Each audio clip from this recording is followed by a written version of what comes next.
गंधक, मॅग्नेशियम आणि लोह ही अन्नद्रव्ये महत्त्वाची आहेत. तर आजच्या व्हिडिओत आपण या अन्नद्रव्यांच्या कमतरतेची लक्षणे आणि त्यावरील उपाय याबद्दल माहिती घेणार आहोत. गंधकाची कमतरता.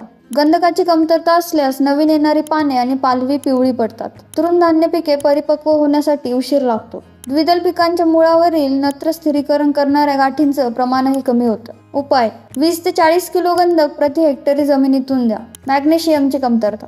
मॅग्नेशियमच्या कमतरतेमुळे प्रथम जुन्या पानांना आणि नंतर नव्या पालवीला पिवळसर रंग येतो. जुन्या पानांच्या शिरामधील भाग पिवळा होतो. पाने तपकिरी होऊन गळून पडतात.